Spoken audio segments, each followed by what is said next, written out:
adab. Anak itu hak anak dari bapak ibunya. Jadi kalau anak tumbuh tidak punya adab, berdosa orang tuanya. Hak anak dari orang tuanya, kewajiban orang tua kepada anak untuk memberikan nama yang baik bagi anaknya. Teman-teman sekalian, kalimat hadisnya mengatakan begini, an yuhsina. Yuhsina. Fokus ya. Lihat sini. An yuhsina ismahu. Untuk bisa memberikan nama yang terbaik bagi anaknya. Tapi yang paling menarik adalah kata baik itu di Quran itu bisa ada 5 sampai 6 kata, Pak. Satu thayyib.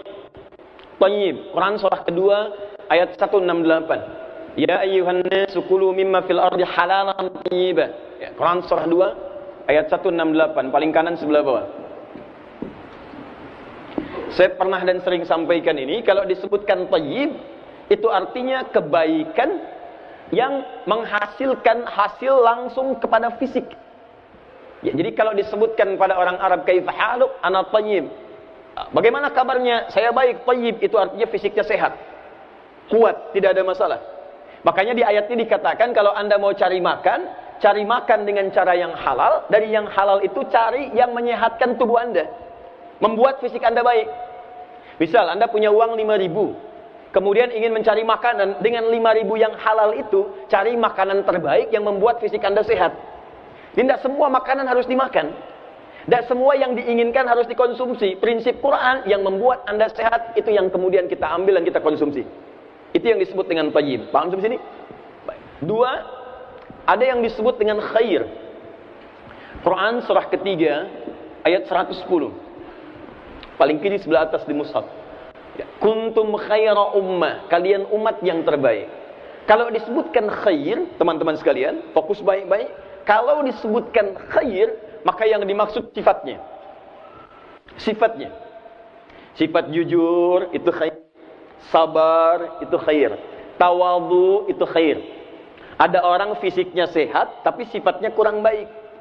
Fisiknya thayyib tapi sifatnya tidak khair. Kan ada bang thayyib tuh, dia sehat tapi 2 kali puasa, 2 kali lebaran enggak pulang-pulang. Nah, ini khair itu lebih kepada sifat. 3, kalau sifat itu dipraktekkan jadi sikap. Jujur itu sifat. Tapi saat Anda disogok orang, kemudian Anda menolak dan mempraktekkan kejujuran, itu sikap namanya. Sabar itu sifat, teoritis. Kalau Anda dicaci, Anda menahan, tidak membalas dengan yang buruk, dibalas dengan yang baik, itu sikap namanya. Saat sifat berubah menjadi sikap, maka berubah nama dari khair jadi ma'ruf namanya. Ma'ruf. Dan selalu digabungkan sifat dengan sikap. Sifat khair, kemudian sikap ma'ruf. Quran surah ketiga Ali Imran ayat 104.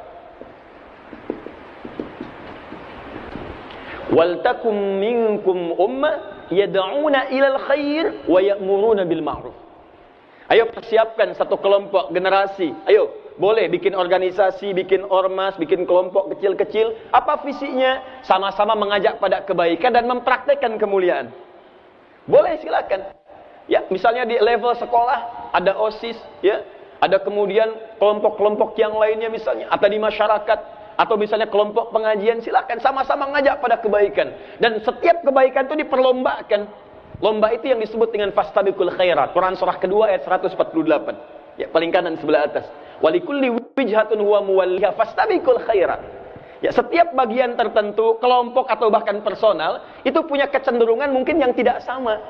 Yang satu senangnya kajian Quran, yang satu hadis, yang satu fiqih, yang satu mengajak tahajud sampai muncul tahajud call, yang satu menghidupkan Quran sampai muncul one day one juz misalnya, yang satu menghidupkan hadis sampai muncul one day one hadis. Silahkan. Barangkali bisa berbeda, tapi kata Quran, silahkan hadirkan perlombaan. Yang satu ngajak Quran, satu ngajak hadis. Ayo silahkan. Yang belum mampu tahajud, hidupkan puasa. Yang belum mampu puasa, hidupkan tahajud. Itu yang disebut fastabiqul khairat. Jelas sampai sini? Nah, jadi kalau Anda misalnya cari dalil membuat komunitas yang baik, memperlombakan kebaikan, ini dalilnya.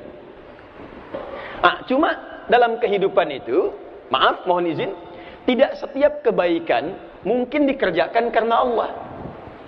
Belum tentu setiap kebaikan dimaksudkan karena Allah.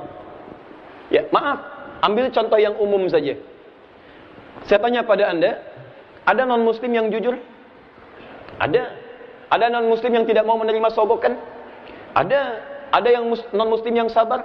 Ada. Pertanyaannya, apakah kejujuran itu dilakukan karena Allah? Belum tentu. Tidak. Jangankan non-muslim, orang Islam saja berbuat baik, belum tentu dikerjakan karena Allah. Bahkan ada orang sholat, kelihatannya ibadah, tapi kata Allah celaka dia. Fawailul lil musallin, celaka orang sholat. Orang sholat aja celaka, apalagi yang nggak sholat. Jangan dibalik logikanya. Karena pernah ada orang bersyair, hayyam bina ilal khamri, ya tarkus sholati lil musallina, fawailul lil musallina wa laysa sakirina. Yuk kita mendingan mabuk-mabuk aja daripada sholat. Karena neraka wel dipersiapkan untuk orang sholat, bukan untuk orang mabuk. Ya, Tuhan yang berfirman celaka untuk orang sholat, bukan untuk orang mabuk. Ini mengambil sesuatu, dipotong-potong, tidak paham isinya. Persis kelakuan orang liberal sekarang. Ya, jadi kalau liberal yang sekarang itu terlambat, dari dulu sudah banyak.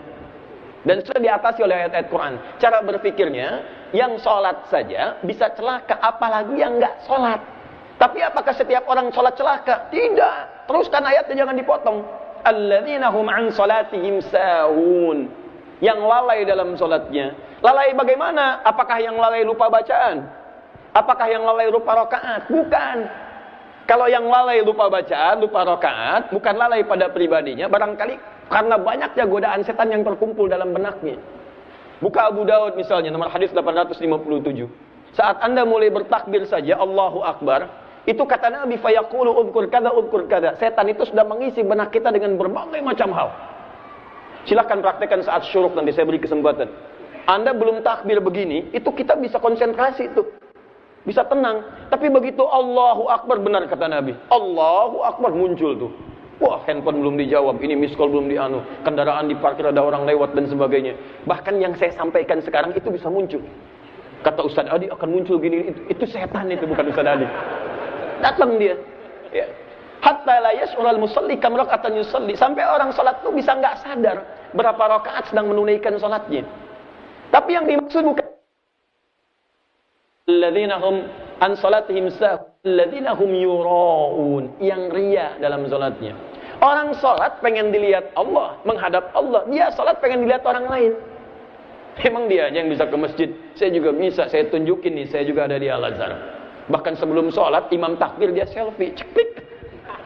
Dia upload, tuh saya berada di belakang. Yang begini nih yang celaka. Jadi nggak semua orang sholat celaka. Tapi yang saya mau sampaikan, orang sholat saja dengan kualitas seperti ini bisa celaka. Terbayang oleh kita semua.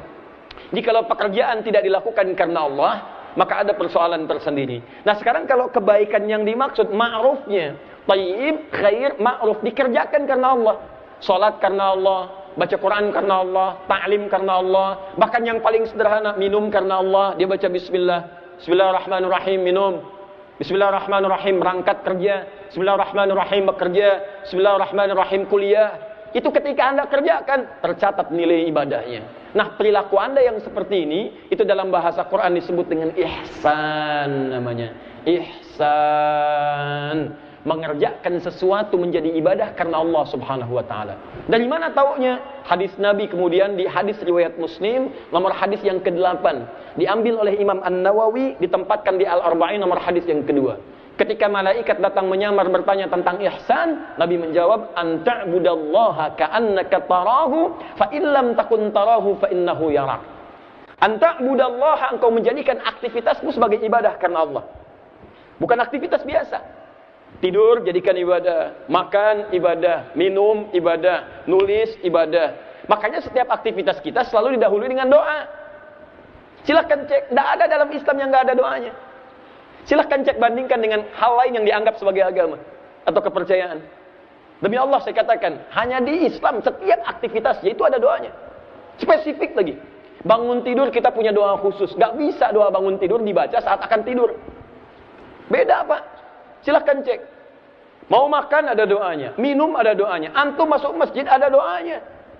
Bahkan doa masuk dengan keluar beda. Gak ada orang masuk masjid baca doa keluar masjid. Orang keluar masjid doanya lain, kakinya diatur. Masuk masjid kaki apa? Kanan, keluar masjid Sekarang bandingkan, samping masjid ada toilet. Masuk toilet ada doanya juga tuh, urusan toilet ada doanya. Coba masuk toilet beda dengan masjid. Masuk toilet kaki apa? Kiri, keluar toilet kanan. Coba Anda bayangkan, dari bangun tidur sampai tidur lagi itu ada doanya. Dan doa itu bukan sekedar kalimat formal yang disampaikan. Doa itu yang menjadikan aktivitas kita jadi ibadah. Ke toiletnya mah nggak ada apa-apanya, cuma mengeluarkan yang masuk. Sudah selesai. Dan nggak ada bedanya. Mau Anda, mau yang beriman, mau tidak, ke toilet juga. Tapi bagaimana caranya masuk toilet punya pahala jadi ibadah. Kalimat menjadikan tercatat pahalanya. Nggak main-main 10, Pak. Quran surah 6 ayat 160. Manja'an nanti falahu asyru amthaliha. Siapa yang mengerjakan satu kebaikan, hasanah, dapat 10 nilainya. 10 itu jangan dihitung 1, 2, 3, 4, terlampau sedikit. Anda berada di masjid ini, di hadis Muslim disebutkan, masuk masjid saja untuk ibadah, baru masuk dapat 25 kebaikan. Jarak 1 ke 2 500 tahun, 2 ke 3 500 tahun, 3 ke 4 500 tahun. Antum kalau ngitungnya begitu nggak akan ditinggalkan tuh peluang untuk jadi ibadah. Nih minum, setiap hari antum minum. Pertanyaan saya, dari sekian yang minum berapa yang jadi ibadah? Kalau cuma urusan minum, jangankan dengan manusia, antum lomba dengan hewan nggak akan menang antum. Saya baru dari Taman Safari beberapa waktu lalu. Lihat unta, ada keterangan, Allahu Akbar, unta bisa minum, sekali minum itu bisa ngambil 100 liter. Simpan di punduknya, ada yang di temboloknya, kuat 1-3 bulan. Jadi kalau antum ingin lomba dengan unta urusan minum, gak usah main deh, gak akan menang antum. Itu pertanyaannya, unta yang jagoan minum tuh minumnya jadi ibadah enggak? Enggak, cuman minum aja. Jadi kalau antum minum, minuman antum gak jadi ibadah, apa bedanya antum dengan? Bukan dengan, jangan disamakan dengan unta. Apa bedanya dengan yang lain? Ya. Jadi apa perbedaannya? Saat akan minum ada doanya. Bahkan hebatnya kata Nabi, kalau nggak hafal doanya, saya berikan satu hal yang sangat mudah. Kata Nabi, kullu amrin dzibalin la yubda'u fihi bismillahirrahmanirrahim fa huwa abtar. Setiap perbuatan baik kalau nggak diawali dengan kalimat bismillahirrahmanirrahim. Di hadis lain kalau pengen singkat bismillah. Di Al-Bukhari bismillahirrahmanirrahim. Dalam riwayat lain bismillah. Silahkan boleh pakai bismillah, boleh bismillahirrahmanirrahim. Tidak ada masalah. Mau minum, bismillah. Bismillahirrahmanirrahim. Anda nggak baca itu, minum aja, nggak dibaca. Kata Nabi, fahuwa abtar. Terputus nilai akhiratnya. Nggak punya pahala di situ. Bismillahirrahmanirrahim, minum. Bismillahirrahmanirrahim, makan. Saya tanya pada antum, dari sekian antum minum sampai dengan sekarang, berapa yang jadi ibadah? Nah, ketika Anda mempraktekkan itu semua, itu yang disebut dengan ihsan namanya. Ihsan. Tapi ingat kalimat Nabinya zibalin, yang baik-baik. Kalau yang tidak baik gak akan berpengaruh bismillah. Mau korupsi, bismillahirrahmanirrahim. Wah, gak ada. Kok pakai bismillah, Pak? Ngurangin dosa dikit. Yang baik. Itu yang disebut ihsan. Nah, ihsan itu kata dasarnya ahsana. Ahsana. Bentuk mudhari'nya, progresifnya yang terus berlangsung, yuhsinu. Ahsana yuhsinu ihsanan. Orangnya disebut muhsin, jamaknya disebut muhsinin. Ahsana yuhsinu, mengerjakan sesuatu karena Allah. Nah, apa yang mau saya sampaikan terkait hadis ini? Proses orang tua memberikan nama kepada anaknya bukan dengan menggunakan kalimat thayyib, bukan khair, bukan juga ma'ruf, tapi lihat an yuhsina. Ahsana yuhsinu. Kenapa Nabi menggunakan yuhsinu? Yuhsinu itu bentuknya fi'il mudhari. Kalau padanan dalam bahasa Inggris, mudhari itu punya 3 makna yang paling utama. Present, continuous, dan future. Sekarang, terus berlangsung, dan sampai kapanpun. Jadi Nabi menyampaikan ke masyarakat di zaman Nabi, kalian yang sekarang hidup, kalau pengen beri nama anaknya, jangan berikan sembarangan. Yuhsin, berikan nama yang baik, tapi kebaikan itu bukan sekedar baik secara pandangan kita. Baik yang menjadikan dengan nama itu ada unsur ibadahnya di hadapan Allah Subhanahu wa Ta'ala. Kemudian yuhsin, terus berlangsung walaupun saya meninggal, lakukan seperti itu. Yuhsin, future. Hei umatku yang hidup dimanapun sampai dengan kiamat. Kalau kalian nanti punya anak, berikan nama. Tapi bukan sekedar nama yang dianggap baik secara biasa. Nama yang disebut baik karena Allah Subhanahu wa Ta'ala. Nama yang disebut baik sebagai nilai ibadah kepada Allah Subhanahu wa Ta'ala. Itu hak anak kita. Coba cek. Tidak dilarang untuk memberikan nama-nama kecuali nama-nama yang tidak diperkenankan. Yang makruh, yang haram, itu yang kemudian di masa Nabi langsung diganti. Makruh misalnya, nama-nama yang bisa melahirkan aib bagi anaknya. Ya, hati-hati. Misal dipanggil dengan panggilan-panggilan yang tidak menyenangkan. Ya, si buntel, ya, si keriting, si macam-macam misalnya. Atau nama-nama yang membuat dia tertekan. Diberikan nama pelawak di masa bapaknya, kemudian dikenang, anak itu nggak paham. Begitu dia baru lahir, baru sekolah diketawain temannya. Misal, ya kan? Itu makruh sifatnya. Haram diberikan nama-nama yang bertentangan dengan sifat-sifat Allah atau keagamaan. Ya, ada dulu diberi nama dengan nama-nama berhala di zaman jahiliyah, langsung diganti oleh Nabi. Ya, ada nama-nama setan, ada 9 nama setan nanti. Ya, coba antum lihat, cek dulu nama antum, pulang ke rumah cek. Ya, mirip-mirip langsung buang. Ada teman-teman sekalian, Dasim, ya kan? Walhan, itu ada. Tahu Walhan nggak? Itu setan yang gangguin orang wudu. Walhan, antum wudu tuh, wudu dibuat antum kacau pikiran. Saya udah wudu apa belum ya? Wudu apa belum ya? Nah, kalau antum sedang merasa seperti itu ada setan yang mengganggu, namanya Walhan. Ada setan masjid, ada Pak. Ya, yang digangguin DKM masjid. Pak, saya serius. Yang digangguin DKM masjid. Betul, kalau ganggu jamaah itu gampang. Satu nggak datang, yang lain hadir. Tapi kalau DKM yang diganggu, DKM-nya jadi ribut, ngapain saya ke masjid? Hati-hati, ada setan rumah, Dasim. Ya, ada setan yang hadir di pasar, ada. Ibu ke pasar, balik ke rumah, yang diingat masih suasana pasar. Tahu nggak Pak tadi itu? Ada tas bagus banget Pak. Belum sempat kebeli sama mama, setan pasar ikut ke rumah. Nyambung. Makanya ketika Anda masuk rumah, kalimat hadisnya pun lain. Kata Nabi, hati-hati jika seorang masuk ke dalam rumahnya atau ke ruangannya. Ke ruangan itu di kamar di mana, faliyakul, maka ucapkan assalamualaikum, bimana? Assalamualaikum. Ketika Anda ucapkan assalamualaikum, maka setan itu akan berkata pada kawannya. Setan berkata pada kawannya, mana kawan setan yang datang itu? Mungkin antum ke satu tempat, setan itu datang. Dia berkata, setan di rumah kepada kawannya, kita tidak punya tempat di sini. Tapi ketika Anda tidak mengatakannya, dia berkata kepada kawannya, kita punya tempat menetap di sini. Anda bayangkan.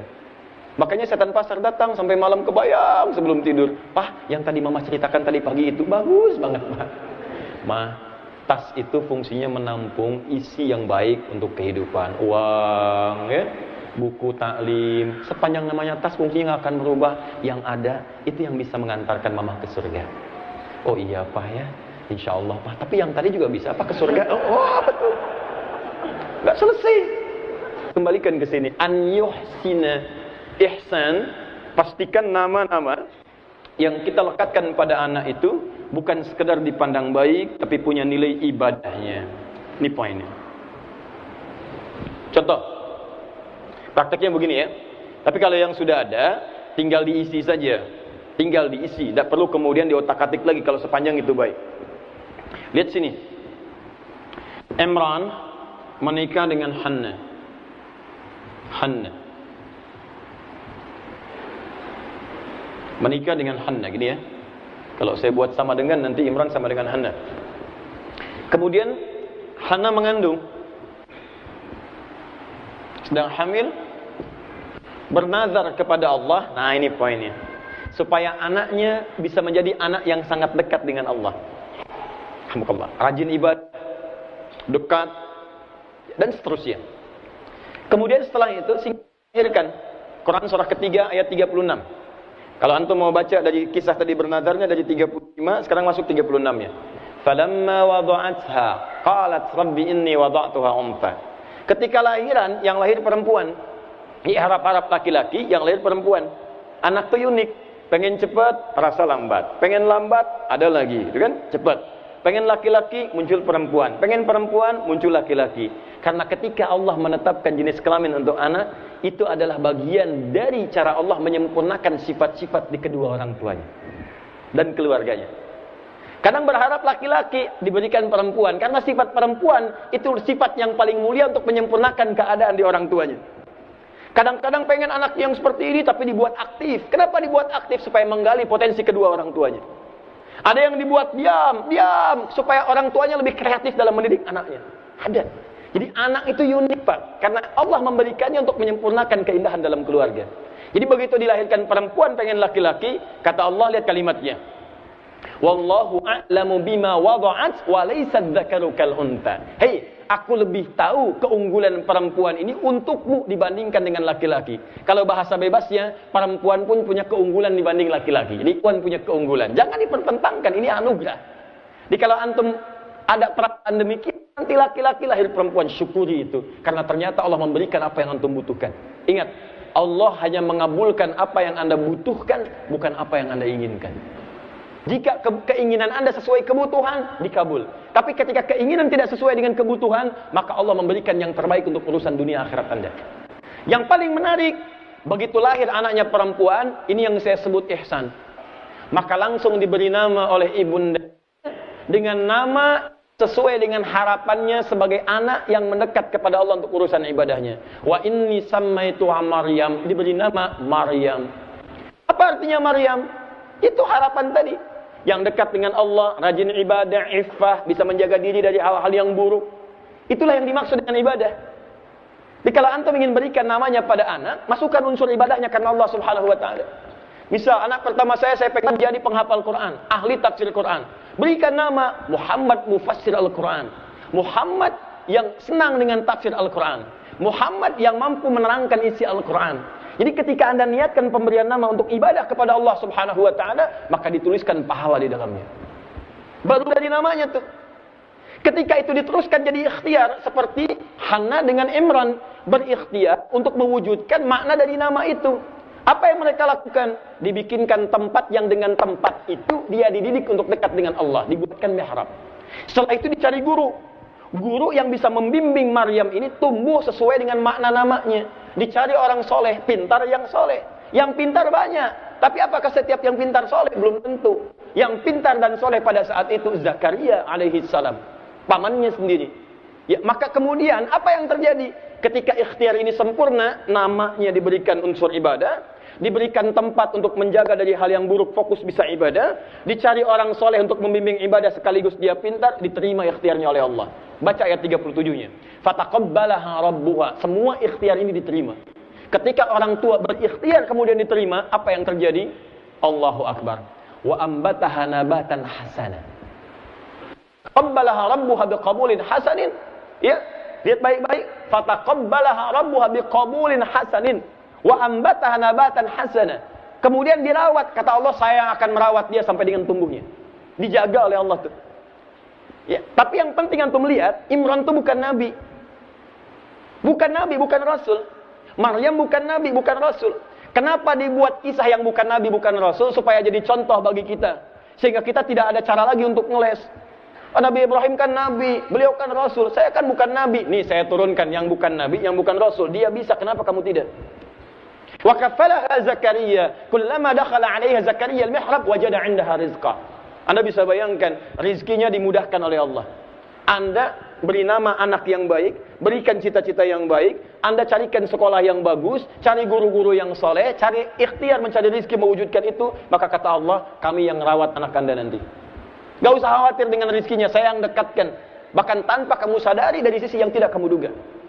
Ini yang jagain Nabi Zakaria, bawa makanannya, bawa pakaiannya, yang megang kuncinya beliau di mihrabnya. Setiap masuk sudah ada kebutuhannya.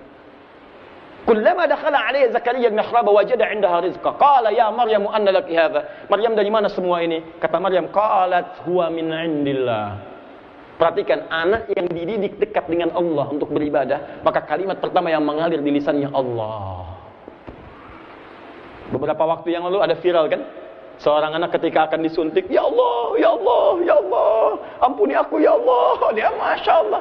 Anda bisa bayangkan, karena orang tuanya mendidik dengan kalimat-kalimat yang mulia. Ya, coba silahkan cek anak-anak sekarang.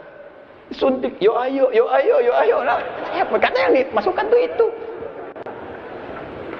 Indah, bisa nggak kita susun begitu tuh? Anak pertama siapkan ahli Quran, lillah, bismillah, Muhammad Mufassir Quran. Anak kedua ahli hadis, Muhammad Mustafa Nabawi, misal, ya. Allahu Akbar, dekat dengan hadis.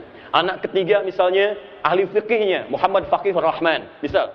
Susun tuh, ada ahli Quran, ahli hadis, ahli fikih. Lalu Anda ikhtiar, cari guru yang bagus, dekatkan dia dengan itu semua, didik dia, begitu tumbuh. Jangankan Anda tunggu akhiratnya, dunia bisa Anda nikmati. Anda lagi baca ada masalah, wah, apa maksudnya nih? Kakak, ini apa maksud tafsirnya? Oh ayah, itu ada di Quran surat sekian, ayat sekian, halaman sekian, posisi paling ini, ayah buka aja. Itu maknanya begini, begini, begini. Kalau hadisnya apa adek? Hadisnya ini ayah, hadisnya itu kalau Rasulullah SAW sekian-sekian. Disebutkan di kitab nomor sekian, jilid yang sekian.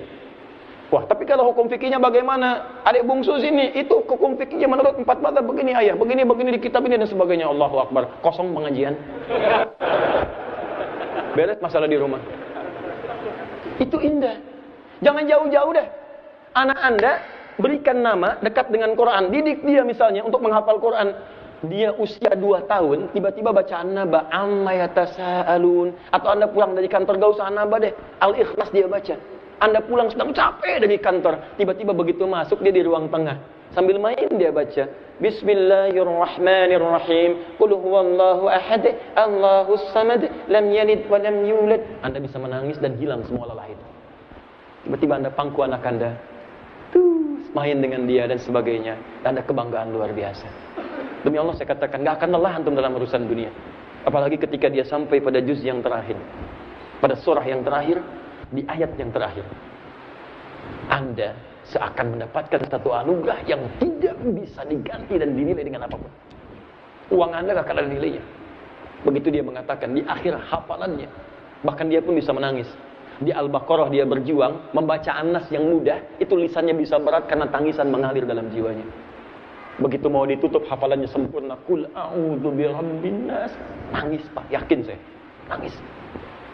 Tiba-tiba selesai itu sampai berita kepada Anda. Di SMS Anda, Mama, Papa, Alhamdulillah hari ini aku bisa menghatamkan Quran, hafal 30 juz. Apa yang terjadi pada Anda? Demi Allah saya katakan, Anda bisa tersungkur, sujud, mengalir air mata, dan seakan-akan dunia itu gak ada maknanya sama sekali. Kalau Anda tidak percaya silahkan Anda coba. Kalau bukan anaknya, cucunya siapkan. Mesti ada satu di keluarga Anda yang dibanggakan.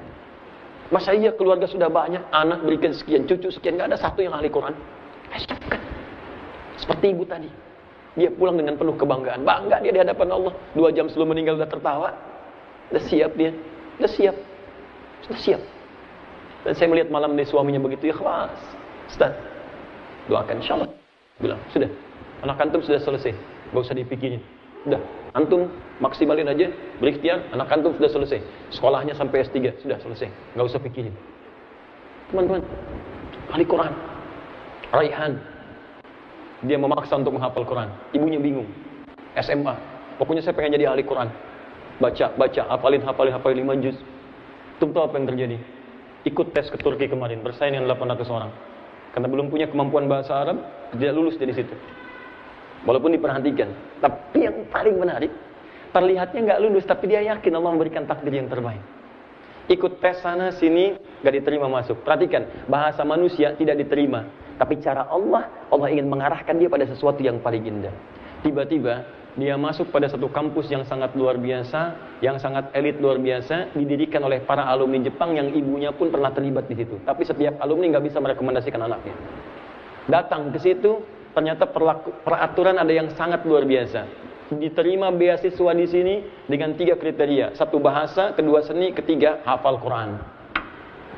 Begitu masuk dicek bacaannya bagus luar biasa, punya hafalan yang cukup baik. Teman-teman, ketentuan di kampus itu hanya dibebaskan SPP, biaya yang lain masih ada. Untuk raihan khusus semuanya bebas. Begitu mendengar berita itu, ibunya langsung sujud menangis di sejadah.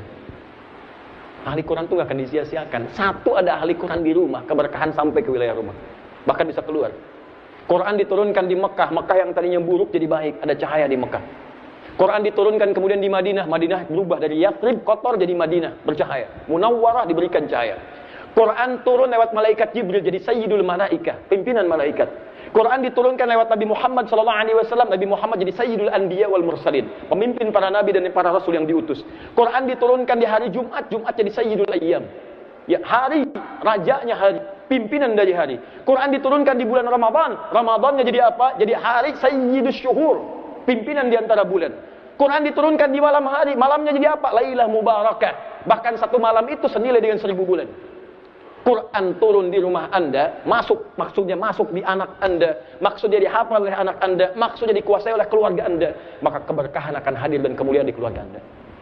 Maka yang pertama mesti Anda lakukan, hak anak Anda dari Anda. Kalau dia ingin mendapatkan kemuliaan, adab yang bagus, maka adab Anda yang pertama berikan nama yang terbaik kepadanya. Sudah. Gak apa-apa, nanti dewasa. Cari singkatan yang bagus. Ya, saya kan pernah kasih contoh. Sekarang banyak singkatan. Ustaz Adi Hidayat Puaha, Ustaz Abdul Somad Puas, Ustaz Bakhtiar Nasir, BN, ya kan? Ya kan? Tapi ya yang enak-enak lah singkatnya ya. Yang enak. Kalau yang kira-kira disingkatnya nggak enak, nggak usah disingkat. Ya, Ustadz Yahya Kusmayanto, singkat Uya-Kuya misalnya, kan nggak usah tuh, nggak enak. Paham insyaallah? Satu, dua, wa yuhsinan mardi'ahu. Wa yuhsinan mardi'ahu. Yuhsin. Kemarin saya baru terangkan si dengan baik. Tapi bagaimana? Karena kalimatnya pakai ihsan, bukan an yutayyiba mardi'ahu. Kasih ASI supaya sehat. Bukan. Kalau cuma ngasih ASI supaya sehat, yang tidak beriman pun ngasih ASI supaya sehat. Bagaimana cara ibu memberikan ASI kepada anaknya? Dengan ASI itu ihsan juga. Di saat ibu menyusui anak, memberikan ASI, ya, petunjuk dari nabinya bukan sekedar diberikan ASI, tapi proses memberikan itu dengan ihsan. Yuhna, hadirkan sifat ihsan. Apa itu ihsan? Jadikan menyusui sebagai ibadah kepada Allah Subhanahu wa taala. Bagaimana caranya? Saya beri contoh. Langsung aja yang hadir di sekitaran kita. Ada banyak viral kan di masyarakat tentang Fajar. Saya sering berikan kisah ini sebagai inspirasi ya. Fajar, anak Indonesia. Ya, anak ini lahir beratnya kurang lebih 1,5 kilo. 1,5 kilo ya, betul.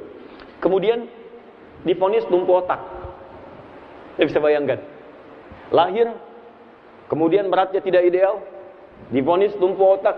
Tapi orang tuanya Masya Allah, tadilah itu. Diterima, ini anugerah Allah. Yang dipercaya saya, bukan yang lain. Maka ini yang Allah berikan sebagai anugerah kepada saya. Diberikanlah kemudian setelah itu ASI. Tapi ini yang mau saya sampaikan. Bagaimana ibu dan ayah ini menjaga proses ASI ini sebagai bagian dari ibadah kepada Allah. Setiap istrinya memberikan ASI, bapaknya bacakan 1 juz. Sebagai ibadah pada Allah Subhanahu wa taala. ASI berikan, bacakan Quran, bacakan Quran, bacakan Quran, bacakan Quran. Anda tahu apa yang terjadi? Bagaimana Allah kemudian membalas semua kemuliaan yang dikerjakan karena Allah itu? Begitu 3 tahun dia bisa bicara, Quran yang keluar dari lisannya. Quran, Quran, Quran, Quran, Quran. 4 tahun kemudian makin lancar bicara, Quran aja yang keluar, dicek sama ustaz sekitar. Ternyata anak ini sudah hafal Quran. ASI dibacakan Quran. Quran, Quran, Quran, Quran, Quran. 4 tahun hafal Quran, dicek hafal. Sekarang kami bertemu terakhir, Fajar sedang konsentrasi menghafal terjemah Al-Quran. Jadi kalau ditanya Quran Pak, kayak nggak ada jeda. Amma yatasaalun. Tapi kalau Anda tanya dalam urusan dunia, jedanya sekian detik. Fajar, apa sudah makan hari ini? Sudah. Jeda. Anda tanya ayat Quran, Fajar, subhanalladzi asra bi'abdihi lailan minal masjidil haram. Quran. Cobalah teman-teman sekalian. Ya, kalaupun nggak dibacakan Quran misalnya, ayo bacakan yang lain, hadis misalnya. Itu sambil ASI itu ibadah tuh. Makanya ada ayat Qurannya sampai sempurna tuh. Quran surah kedua ayat 233, paling kanan sebelah bawah. Wal walidatu yurdi'na auladahunna haulaini kamilaini liman arada ayyadha'ah. Ya, bagi seorang ibu yang baru melahirkan, silahkan fokus saja untuk menyusui anaknya. Suaminya tolong perlakukan dengan baik. Wa 'alal mauludi lahu rizquhunna wa kiswatuhunna. Tolong para suami jangan diganggu psikologis istrinya, jangan diganggu keadaan ibunya supaya dia tidak banyak capek, supaya fokus memberikan ASI, karena kualitas ASI dari ibu yang tidak terganggu, ada ketenangan, kenyamanan akan melahirkan yang terbaik bagi tugas suaminya. Rizki itu macam-macam, Pak. Ya, makanan, ibu nggak kuat bangun, suami yang suapin. Ketenangan, belai, berikan kalimat-kalimat baik sehingga dia merasa nyaman. Jadi dia mau tenang, dia enak, nyaman. Bukankah, maaf, rasa sakit yang dirasakan ibu saat dalam persalinan, itu setengahnya akan hilang saat dia melihat bayinya. Begitu pegang bayi, hilang tuh setengahnya. Setengahnya lagi ketika antum hadir di sampingnya. Masya Allah, kau berjuang Umi, anak kita. Coba lihat hidungnya mirip kamu tuh, Masya Allah. Tapi kenapa matanya mirip dia ya? Bisa tuh ya, canda terus. Wa kiswatuhunna, pakaiannya, kiswa, penutupnya, macam-macamnya. Apa maksud dari semua itu? Bukan cuman sekedar ingin memberikan yang terbaik, tapi ternyata ada hikmah di balik ASI itu. Nah, tapi yang paling penting yang jarang dikerjakan adalah ihsan. Ini kata Nabi. Antum isi itu dengan ibadah.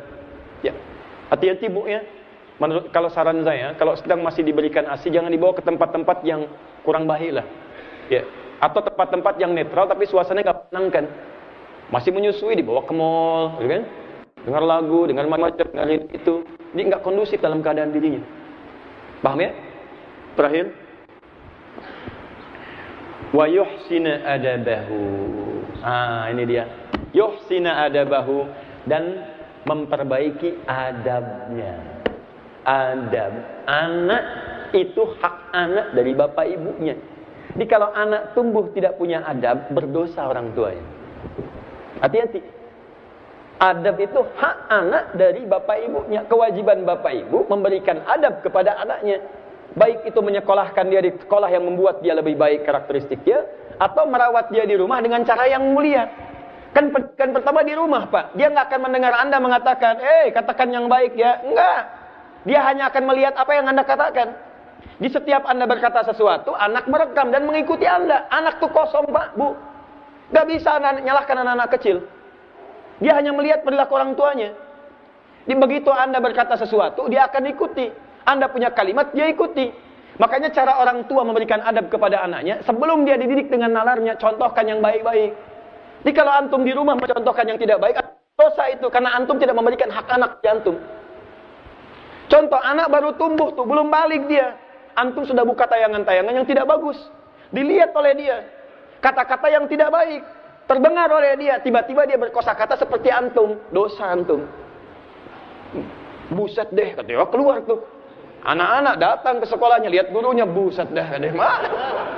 Anda yang tanggung jawab tuh. Ya.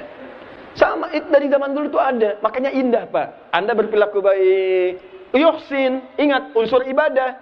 Makanya ketika anak mulai lahir, perbanyak ibadah orang tua, bukan berkurang. Kadang-kadang lucu, sebelum lahiran ibadah banyak. Tahajud, doa, ya Allah, ringankan ya Allah kelahirannya. Ya Allah mudahkan. Habis lahiran, hilang semua. Terima kasih ya Allah, itu aja. Iya. Tahajud hilang, ini hilang. Harusnya nambah. Karena begitu dia dilahirkan, itu potensi dia untuk menangkap berbagai informasi. Di situ dimulai sebetulnya Pak pendidikannya. Kalimat-kalimat dengan istri kompak, dia mulai tumbuh bisa berdiri, dia mulai tumbuh bisa jalan, antum belikan sajadahnya untuk dia yang kecil, antum sholat di rumah berjamaah misal dengan istri saat tak mampu ke masjid, sholat, berikan tuh anak sajadah, dia niru, jadi kebiasaan, begitu dia sholat, antum dapat pahalanya Pak, dia berkata-kata baik, antum dapat pahalanya, boleh jadi antum meninggal, dia masih hidup, antum gali pahala dari situ, itu yang dimaksud di hadis Muslim dengan 9 lafaz. Idza matal insanu in qata sa'iru amali, jika wafat seorang manusia terputus semua amalnya illa min talas kecuali 3. Ya, apa di antaranya? Sedekah jariyah, ilmin yuntafa'u bi, waladin salihin yad'u lahu. Anak soleh mendoakan orang tua. Baru mendoakan saja itu dapat pahala. Tapi bagaimana anak bisa mendoakan orang tuanya? Karena orang tua mengarahkan anak pada nilai kebaikan. Lihat antum di Al-Adabul Mufrad. Ya, karya Imam Al-Bukhari. Teman-teman, itu anak saja kalau baca istighfar untuk orang tuanya, qadarullah misalnya bapak ibunya meninggal, lalu anaknya mengatakan Allahumma gfirli wali walidayya, ya Allah tolong ampuni aku dan kedua orang tuaku, itu jelas di hadis disampaikan. Rafi'at lahu darajat, diangkat di alam kuburnya 1 derajat, diberikan cahaya. Dia bertanya, ya Rabb ma hadhi, ya Allah apa ini? Langsung dijawab, hadhihi istighfarun laka. Ini adalah kalimat istighfar yang disampaikan oleh anakmu saat ini untukmu. Anda bisa bayangkan. Makanya ayo hidupkan teman-teman sekalian di rumah tuh tayangan yang bagus. Setelah itu ajak ke masjid. Kalau bisa kenalkan dulu manhajnya dulu begitu. Sebelum waktu sholat diajak dia ke masjid. Ya anak-anak tuh yang 4 tahun, 5 tahun, biarkan dulu zuhur bisa jam 12. Ya main-mainlah antum pagi-pagi ke masjid. Lihat anak, biarin aja dulu dia masuk. Kadang masuk dengan kaki kiri, perhatikan aja dulu. Ya, dia jalan, dia lari, ini setelah itu ayo kita main yuk. Untuk yang ini permainan kita, kalau ingin disayang Allah, masuknya pakai kaki kanan. Ya, ayo. Jangan yang sulit-sulit dulu sama anak lah. Doanya nak ya, Allahumma ftahli wa rahmatik, enggak usah. Bismillah, udah pakai bismillah, ayo kanan. Kok kanan ayah? Sebab kalau nanti pakai yang kanan, ayah akan diberi rezeki banyak oleh Allah. Nanti adik bisa dapat tobot yang baru. Imam khusus. Nanti di depan tuh, yang lainnya jadi makmum nanti. Bikin ke arah situ. Memang anak begitu. Ya, jadi begitu dia masuk, kaki kanan, masuk. Lari, yang lari itu di sebelah sini. Kalau yang ini, itu untuk mendekat kepada Allah, supaya Allah kasih tambah lagi. Datang dia, lihat. Ini cara mendekat dia, diperhatikan. Nanti akan ada orang baris begini, ada ikut baris. Jangan lari, larinya nanti aja kalau udah selesai sholatnya. Begitu tiba waktu sholat, dia sudah siap. Datang, samping anda apit. Ya orang sujud, dia sujud. Apalagi di rumah udah dicontohkan, lebih mudah lagi. Makanya dulu anak-anak sahabat biasa. Bahkan cucu Nabi datang ke masjid. Samping, gak banyak mengganggu, ikut. Wajar namanya anak-anak. Kalau anak-anak datang ke masjid komat, mustahil. Kenapa tahun itu emang pikirannya main? Cuman kita arahkan permainan dia kepada ibadah. Itu yang enak. Sholat samping kita, begitu sujud dia naik ke kepala kita. Kepala kita bukan kepala orang, gak ada masalah. Samping bangun lagi, sepanjang gak mengganggu yang lain. Nah ini bagus. Yang sekarang terjadi karena banyak yang tidak bertemu, banyak missnya. Di masjid rame, kenapa rame? Akhirnya gerah, ayo keluar, ngapain di boxing? Mana orang tuanya? Orang tua yang dicari. Kenapa salah satunya? Karena dua hal. Satu, di rumah itu kadang tidak dikondisikan dulu. Yang kedua, kadang-kadang yang paling unik, anak memang tidak diajak ibadah ke masjid. Ramai di rumah, ribut. Kalian ini ribut aja, main sana ke masjid. Main ke masjid, makanya main dia di masjid. Paham ya? Nah, jadi kembali lagi teman-teman sekalian, yuhsina abahu, kita bertanggung jawab memberikan contoh kalimat yang baik sejak anak itu tumbuh. Jadi kalau anak itu punya kosakata yang buruk saat dibawa dari rumah, awas hati-hati, bukan sekedar antum diminta memperbaiki. Kalau dibiarkan antum ikutan dosa itu. Ikutan dosa. Demi Allah saya katakan, Anda ikut berdosa. Nanti lain waktu saya bacakan hadis tentang perpisahan anak dengan orang tua. Dia ada anak yang akan ke surga, orang tua ke neraka. Hati-hati. Ini riwayat sampai. Kemudian si orang tuanya protes, ya Allah, saya yang memberikan dia pakaian untuk sholatnya. Saya yang memberikan dia kebutuhan untuk bisa sholatnya. Dan seterusnya. Apa yang terjadi? Dibuat keadilan, dipanggil anaknya. Allah bisa mengatakan langsung begini. Tapi supaya keadilan itu muncul. Seperti dialog antara iblis dulu. Ya, awas hati-hati. Begitu iblis gak mau sujud, Allah bisa langsung mengatakan, kamu sujud karena sombong begini. Ya, tapi kalau disampaikan begitu, iblis bisa menolak, tidak ya Allah. Baik ya? Nah, coba kemudian apa yang terjadi? Allah adil, diminta keluar dari lisannya langsung. Quran surah ke-7 ayat 11 sampai 13. Ya, ma mana'aka alla tasjuda id amartuk. Hei, kenapa kamu enggak mau sujud ketika aku perintahkan? Ini perintah aku, bukan masalah sujudnya. Kamu enggak sujud itu urusan kamu, tapi ini perintah saya. Kamu enggak taat. Apa jawaban di lisannya? Ana khairun minhu. Saya lebih hebat dibanding dia. Khalaqtani min narin wa khalaqtahu min tin. Engkau ciptakan aku dari api, dia dari tanah. Masa yang levelnya api mesti sujud kepada yang tanah? Itu enggak layak. Makanya di Al-Baqarah disebut langsung. Ayat 34. Wa in qulna lil malaikati isjudu li Adam fasajadu illa iblis. Enggak mau. Wastakbar. Istakbar, sombong dia. Itu keadilan Allah. Nanti ada orang tua dipertemukan dengan anaknya, ditanya, "Hei, apakah benar bapakmu memberikan pakaian untuk kamu salat? Apakah benar ibu menyusui kamu supaya kamu sehat?" "Benar ya Allah. Pakaian itu diberikan kemudian kepada saya. Pakaian itu kemudian saya kenakan. Tapi ayah memberikan pakaian itu bukan maksudnya supaya saya bisa sholat dengan baik. Hanya sekedar supaya saya bisa berpakaian. Hanya sekedar supaya saya bisa berpakaian seperti yang lainnya." Perhatikan baik-baik kalimatnya. Maka ayah yang menuntut anaknya untuk bisa ke surga, ternyata bisa berpisah dengan anaknya. Anak tetap ke surga, ayah tidak ikut. Tapi kisah yang lain banyak. Ketika orang tua mendapatkan pahala dari anaknya dengan izin Allah, bahkan dalam proses hisabnya. Dan kebanyakan mereka adalah orang tua yang menginvestasikan anak-anaknya pada kepentingan ibadah, khususnya ahli Al-Quran. At-Tirmidzi dalam hadis 2915. Begitu anak ahli Quran itu dihisab, yulbasu ilaihi tajul karamah, dipakaikan di kepalanya, teman-teman sekalian, mahkota kehormatan. Begitu dipakaikan, orang tuanya dipanggil, sepanjang orang tuanya beriman dan beramal saleh. Jadi iman pertama, syarat pertama, dia punya amal saleh. Baik, itu ada di Quran surah 52 ayat yang ke-21. Walladzina amanu wattaba'athum ya dzurriyyatuhum biimanin. Orang tua yang beriman diikuti anak-anaknya beriman. Tapi anaknya lebih baik dari orang tuanya. Apa yang terjadi teman-teman sekalian?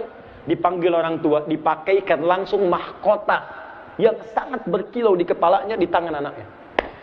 Anaknya kasih mahkota baru, dipakaikan di kepala kedua orang tuanya.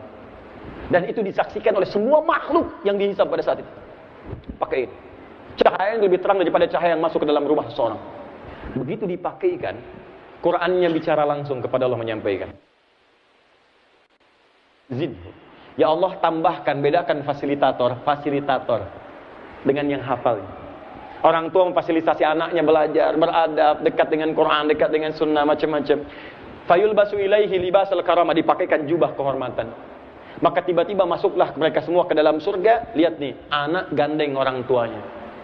Kalau dia saat di dunianya punya pasangan, menggandeng anak istrinya, menggandeng anaknya, menggandeng cucunya. Di mana tahu ayatnya? Di Quran surah ke-13 ayat ke-23 sampai 24. Jannati 'adnin yadkhulunaha. Ada orang-orang yang masuk ke dalam surga Aden. Wa man salaha min abaihim wa azwajihim, dan dia menggandeng bapak ibunya yang soleh, pasangan-pasangannya, wa dzurriyyatihim, dan anak keturunannya. Yang paling hebat, begitu dia masuk ke dalam surganya, dia bacakan Qur'annya. Faqra wartaqi, silahkan baca Quran yang biasa kamu bacakan saat di dunia. Ayo naik. Fa inna akhira qiraatika akhira manzilatika. Akhir bacaan Quranmu, di situ tempat tinggalmu. Begitu dibacakan, naik, lebih indah, lebih indah, lebih indah.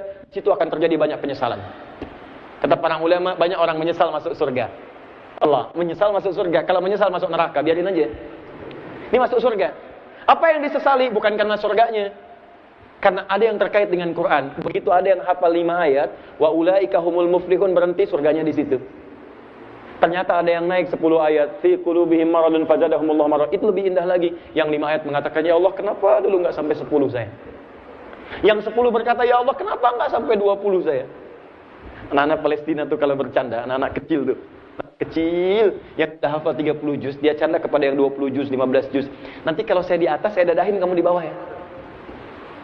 Antum ada di mana? Naik. Hebatnya, setiap dia melewati pintu surga yang dilewati itu, malaikat sudah menyambutnya. Wal malaikatu yadkhuluna alaihi min kulli babin. Salamun alaikum bima sabartum. Fa ni'ma uqbaddar. Malaikat menyambut di setiap pintu surga mengatakan, selamat ya. Selamat, sudah sabar saat di dunia. Kalian begitu kompak luar biasa. Sekarang silahkan nikmati kenikmatan surga terindah yang tidak pernah kamu rasakan sebelumnya. Dari mana tahunya itu ahli Quran? Baca Quran surah 35 ayat 33. Kalimat yang sama. Jannatu 'adnin yadkhulunaha. Ada orang-orang yang masuk surga Aden dari kalangan para penghafal Quran. Yuhallawna fiha min asawir. Dipakaikan mahkota-mahkota, pakaian-pakaian yang sangat indah, gelang-gelang kehormatan dan sebagainya. Ada naik tuh. Antum ada di mana saat itu? Kita masih punya waktu nih. Dan anak kecil masih ada cucunya, anaknya, atau kita sendiri. Ayo siapkan. Siapkan teman-teman. Itu yang bisa kita lakukan.